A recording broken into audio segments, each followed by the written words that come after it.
ಅಂತ ಹೇಳಿದ್ದಕ್ಕೆ ಮಾಲೀಕನನ್ನ ಕೊಲೆ ಮಾಡಲಾಗಿದೆ. ರಾಮಮೂರ್ತಿ ನಗರ ಠಾಣೆ ವ್ಯಾಪ್ತಿಯಲ್ಲಿ ನಡೆದಿರುವಂತಹ ಘಟನೆ 40 ವರ್ಷದ ಮಾಧವ್ ಮೆಟ್ಲಿ ಕೊಲೆಯಾಗಿರುವಂತಹ ವ್ಯಕ್ತಿ. ಕಸ್ತೂರ್ಬಾ ನಗರದಲ್ಲಿ ಪಿಜಿ ನಡೆಸ್ತಾ ಇದ್ರು ಮಾಧವ್. ಪಿಜಿ ಮುಂದೆ ಕುಡಿದು ಮಾತಾಡ್ತಾ ಇದ್ರು ಆರೋಪಿಗಳು. ಹಿಂಗೆಲ್ಲ ಮಾಡಬೇಡಿ ಪಿಜಿ ಮುಂದೆ ಅಂತ ಹೇಳಿ ಬುದ್ಧಿ ಮಾತನ್ನ ಹೇಳಿದ್ದಾರೆ, ಪ್ರಶ್ನೆ ಮಾಡಿದ್ದಾರೆ ಫಸ್ಟ್. ಸೊ ಇಷ್ಟಕ್ಕೆ ಮಾಧವ್ ಮೇಲೆ ಬ್ಯಾಟ್ ನಿಂದ ಹಲ್ಲೆ ಮಾಡಿದ್ದಾರೆ ಆರೋಪಿಗಳು. ಪೊಲೀಸರಿಂದ 2 ಆರೋಪಿಗಳ ಬಂಧನ ಆಗಿದೆ. ಆರೋಪಿ ರಾಕೇಶ್ ಮತ್ತೆ ಡಾನ್ ಬ್ರಾಟ್ಸ್ 2 ಆರೋಪಿಗಳು, ಇವರನ್ನು ಬಂಧಿಸಲಾಗಿದೆ. ಆರೋಪಿಗಳನ್ನ ಬಂಧಿಸಿ ಪೊಲೀಸರು ತೀವ್ರ ರೀತಿಯಲ್ಲಿ ವಿಚಾರಣೆಗೆ ಒಳಪಡಿಸಿದ್ದಾರೆ. ಪಿಜಿ ಮುಂದೆ ಕುಡ್ಕೊಂಡು ಮಾತಾಡ್ತಾ ಇದ್ರಂತೆ ಆರೋಪಿಗಳು. ಬ್ಯಾಟ್ ಹಿಡಿದುಕೊಂಡು ಬಂದು ಮಾಧವ್ ಪ್ರಶ್ನೆ ಮಾಡಿದ್ದಾರೆ. ಮಾಧವ್ ಕೈಯಲ್ಲಿದ್ದ ಬ್ಯಾಟ್ ಅನ್ನ ತಗೊಂಡು ಆರೋಪಿಗಳು ಆತನ ಮೇಲೆ ಬೀಸಿದ್ದಾರೆ, ಕೊಲೆನೇ ಮಾಡಿಬಿಟ್ಟಿದ್ದಾರೆ.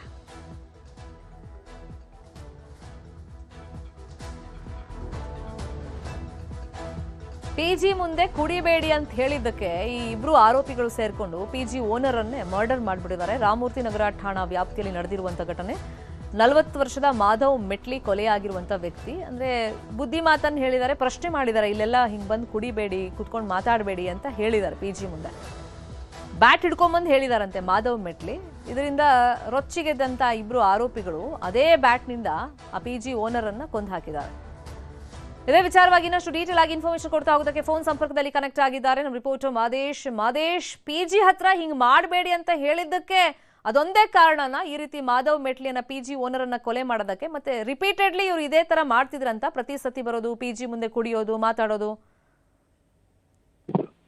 ಶರ್ಮಿತಾ, ಇದೇ ನಿನ್ನೆ ಸಂಜೆ 6:30 ಸುಮಾರಿಗೆ ಒಂದು ಘಟನೆ ನಡೆದಿದೆ. 2 ಆರೋಪಿಗಳು ಕೂಡ ಕುಡಿದ ಮತ್ತದಲ್ಲಿ ಬಂದು ಅಲ್ಲಿ ಮಾತನಾಡ್ಕೊಳ್ತಿರ್ತಾರೆ. ಆ ಒಂದು ವಿಚಾರವನ್ನ ಪಿಜಿಯ ಮಾಲೀಕ ಮಾಧವ್ ಮೆಟ್ಲಿ ಪ್ರಶ್ನೆ ಮಾಡ್ತಾರೆ. ಅಂದ್ರೆ ಕಳೆದ 3 ವರ್ಷಗಳಿಂದಲೂ ಕೂಡ ಆತ ಪಿಜಿ ನಡೆಸ್ತಿರ್ತಾನೆ. ಇದೇ ರೀತಿಯಾಗಿ ಆಗಾಗ ಬೇರೆ ಬೇರೆ ವ್ಯಕ್ತಿಗಳು ಕೂಡ ಪಿಜಿ ಹತ್ರ ಓಡಾಟ ಮಾಡುವಂತದ್ದಾಗಿರ್ಬೋದು.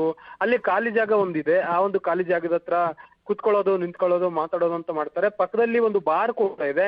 ಬಾರ್ನಿಂದ ಕುಡಿದು ಬರುವಂತ ವ್ಯಕ್ತಿಗಳು ಈ ರೀತಿಯಾಗಿ ವರ್ತನೆ ಮಾಡ್ತಿದ್ದಾರೆ ಅಂತ ಹೇಳಿ ಸ್ಥಳೀಯರು ಕೂಡ ಮಾಹಿತಿಯನ್ನ ನೀಡುವಂತ ಕೆಲಸ ಮಾಡ್ತಿದ್ರು. ಅದೇ ರೀತಿಯಾಗಿ ನಿನ್ನೆ 2 ಆರೋಪಿಗಳು, ಡಾನ್ ಬ್ರೈಟ್ಸನ್ ಆಗಿರ್ಬೋದು ಮತ್ತೆ ರಾಕೇಶ್, 2 ಆರೋಪಿಗಳು ಕೂಡ ಕುಡಿದನ ಮತ್ತಿನಲ್ಲಿ ಬಂದು ಅಲ್ಲಿ ಮಾತನಾಡ್ಕೊಳ್ತಿರ್ತಾರೆ. ಈ ಒಂದು ಸಂದರ್ಭದಲ್ಲಿ ಬಂದು ಪ್ರಶ್ನೆ ಮಾಡ್ತಾರೆ. ಯಾಕಂದ್ರೆ ಪಿಜಿ ಮಾಲೀಕನ ಕುಟುಂಬ ಕೂಡ ಅಲ್ಲೇ ವಾಸ ಇರುತ್ತೆ, ಹೀಗಾಗಿ ಅಲ್ಲಿ ತೊಂದರೆ ಆಗುತ್ತೆ ಸ್ಥಳೀಯರಿಗೆ ಅನ್ನುವಂತ ಕಾರಣದಿಂದಾಗಿ ಬಂದು ಪ್ರಶ್ನೆ ಮಾಡ್ತಿರ್ತಾರೆ. ಪ್ರಶ್ನೆ ಮಾಡಿದಂತ ಸಂದರ್ಭದಲ್ಲಿ ಮಾತುಕತೆ ಆಗುತ್ತೆ. ಮಾತುಕತೆಯ ನಡುವೆ ಪಿಜಿ ಒಳಗಡೆ ಹೋಗಿ ಒಂದು ಬ್ಯಾಟ್ ಅನ್ನ ತೆಗೆದುಕೊಂಡು ಬಂದು ಆ ಮಾಧವ್ ಅಲ್ಲಿ ಮತ್ತೆ ಪ್ರಶ್ನೆ ಮಾಡ್ತಾರೆ. ಈ ಒಂದು ಸಂದರ್ಭದಲ್ಲಿ ಅವ್ರು ನಮ್ಗೆ ಹೊಡಿಬಹುದು ಅನ್ನುವಂತಹ ಒಂದು ಭಯದಿಂದ ಆತನ ಬ್ಯಾಟ್ ಅನ್ನ ಕಸಿದುಕೊಂಡಿದ್ದಂತ 2 ಆರೋಪಿಗಳು ಆತನ ಮೇಲೆ ಮಾರಣಾಂತಿಕವಾಗಿ ಹಲ್ಲೆ ಮಾಡ್ತಾರೆ. ಹಲ್ಲೆ ಮಾಡಿದಂತ ರಭಸಕ್ಕೆ ಆತ ತೀವ್ರವಾಗಿ ಗಾಯಗೊಂಡು ಒದ್ದಾಡ್ತಿರ್ತಾರೆ.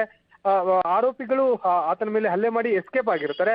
ಆತನನ್ನ ಸ್ಥಳೀಯರು ಅಲ್ಲಿಂದ ಆಸ್ಪತ್ರೆಗೆ ದಾಖಲಿಸೋದಕ್ಕೆ ಪ್ರಯತ್ನ ಪಡ್ತಾರೆ. ಆದ್ರೆ ಆಸ್ಪತ್ರೆಗೆ ಹೋಗೋಷ್ಟರಲ್ಲಿ ಆತ ಸಾವನ್ನಪ್ಪಿದ್ದಾನೆ ಅಂತೇಳಿ ಮಾಹಿತಿ ಲಭ್ಯ ಆಗುತ್ತೆ. ಈ ರೀತಿಯಾಗಿ ಬೇರೆ ಬೇರೆ ವ್ಯಕ್ತಿಗಳು ಕೂಡ ಆ ಒಂದು ಘಟನಾ ಸ್ಥಳದಲ್ಲಿ ಓಡಾಟ ಮಾಡ್ತಾರೆ ಅಂತೇಳಿ ಸ್ಥಳೀಯರು ಆತಂಕವನ್ನ ವ್ಯಕ್ತಪಡಿಸುವಂತ ಕೆಲಸವನ್ನು ಮಾಡ್ತಿದ್ರು. ಈ ವಿಚಾರ ಗೊತ್ತಾಗಿ ಈಗಾಗಲೇ ಪ್ರಕರಣವನ್ನ ದಾಖಲಿಸಿಕೊಂಡು ರಾಮಮೂರ್ತಿ ನಗರ ಪೊಲೀಸರು 2 ಆರೋಪಿಗಳನ್ನ ಸೆಕ್ಯೂರ್ ಮಾಡುವಂತ ಕೆಲಸವನ್ನು ಮಾಡಿದ್ದಾರೆ. ಅರೆಸ್ಟ್ ಮಾಡಿ ಆ 2ರನ್ನು ಕೂಡ ವಿಚಾರಣೆ ಮಾಡ್ತಿದ್ದಾರೆ. 2 ಕೂಡ ಇಲ್ಲಿ ಅಂದ್ರೆ ಘಟನೆ ನಡೆದಂತಹ ಸ್ಥಳದಿಂದ ಸ್ವಲ್ಪ ದೂರದಲ್ಲಿ ಇರುವಂತಹ ಒಂದು ಖಾಸಗಿ ಕಾಲೇಜ್ನ ಹೇಳಿ ಗೊತ್ತಾಗಿದೆ. ಅವರಿಬ್ಬರ ಬ್ಯಾಕ್ ಗ್ರೌಂಡ್ ಅನ್ನು ಕೂಡ ವೆರಿಫಿಕೇಶನ್ ಮಾಡುವಂತ ಕೆಲಸ ಮಾಡ್ತಿದ್ದಾರೆ. 2 ಕೂಡ ಡಿಗ್ರಿ ಫೈನಲ್ ಹಂತದ ವಿದ್ಯಾರ್ಥಿಗಳು ಅಂತೇಳಿ ಗೊತ್ತಾಗಿದೆ. ಓರ್ವ ಡಿಗ್ರಿ ಫೈನಲ್ ಹಂತದ ವಿದ್ಯಾರ್ಥಿ ಆಗಿದ್ರೆ ಮತ್ತೋರ್ವ ಸೆಕೆಂಡ್ ಇಯರ್ ಡಿಗ್ರಿ ಓದ್ತಿರುವಂತ ವ್ಯಕ್ತಿ ಅಂತೇಳಿ ಗೊತ್ತಾಗಿದೆ. 2ರನ್ನು ಕೂಡ ಈಗಾಗಲೇ ಅರೆಸ್ಟ್ ಮಾಡಿ ವಿಚಾರಣೆ ಮಾಡ್ತಿದ್ದಾರೆ. 2 ಕೂಡ ನಿನ್ನೆ ಮದ್ಯಪಾನ ಮಾಡಿದ್ರು ಅಂತ ಹೇಳಿ ತನಿಖೆ ವೇಳೆ ಈಗಾಗಲೇ ಗೊತ್ತಾಗಿದೆ. ಮತ್ತೆ ಬೇರೆ ಏನಾದ್ರೂ ವಸ್ತುವನ್ನ ಇವರು ಸೇವನೆ ಮಾಡಿದಿರಾ, ಮಾದಕ ವಸ್ತು ಅಂತೇಳಿ ಅದ್ರ ಬಗ್ಗೆ ಕೂಡ ಒಂದಷ್ಟು ತನಿಖೆ ಮಾಡುವಂತ ಕೆಲಸವನ್ನ ಪೊಲೀಸರು ಮಾಡ್ತಿದ್ದಾರೆ. ಈ ಒಂದು ಘಟನೆಯಿಂದ ಸ್ಥಳೀಯರು ಒಂದಷ್ಟು ಆತಂಕಕ್ಕೆ ಒಳಗಾಗಿದ್ದಾರೆ. ಯಾಕಂದ್ರೆ ಇಲ್ಲಿ ಲೇಡೀಸ್ ಪಿಜಿಗಳು ಕೂಡ ಇದಾವೆ, ಮತ್ತೆ ಮಕ್ಕಳು ಓಡಾಟ ಮಾಡ್ತಾರೆ. ಇಲ್ಲಿ ಒಂದಷ್ಟು ಖಾಲಿ ಜಾಗ ಇದೆ, ಮತ್ತೆ ಪಕ್ಕದಲ್ಲಿ ರೈಲ್ವೆ ಟ್ರ್ಯಾಕ್ ಇದೆ. ಹೀಗಾಗಿ ರೈಲ್ವೆ ಟ್ರ್ಯಾಕ್ ಬಳಿ ಕುಡಿದು ಬಂದು ಈ ರೀತಿಯಾಗಿ ಇಲ್ಲಿ ಗಲಾಟೆ ಮಾಡುವಂತದ್ದಾಗಿರ್ಬೋದು, ಓಡಾಟ ಮಾಡುವಂತದ್ದಾಗಿರ್ಬೋದು, ಮತ್ತೆ ಈ ರೀತಿಯಾಗಿ ವರ್ತನೆ ಮಾಡುವಂತ ಕೆಲಸವನ್ನು ಮಾಡ್ತಾರೆ. ಹೀಗಾಗಿ ಪೊಲೀಸರು ಈ ಬಗ್ಗೆ ಕ್ರಮ ವಹಿಸುವಂತ ಕೆಲಸವನ್ನು ಮಾಡಬೇಕಿದೆ ಅಂತ ಹೇಳಿ ಸ್ಥಳೀಯರು ಕೂಡ ಆತಂಕವನ್ನ ವ್ಯಕ್ತಪಡಿಸುವಂತ ಕೆಲಸವನ್ನ ಮಾಡ್ತಿದ್ದಾರೆ. ಸದ್ಯಕ್ಕೆ ಪ್ರಕರಣ ದಾಖಲಿಸಿಕೊಂಡು ರಾಮಮೂರ್ತಿ ನಗರ ಪೊಲೀಸರು ತನಿಖೆ ಮುಂದುವರಿಸುತ್ತಿದ್ದಾರೆ. ಶರ್ಮಿತಾ.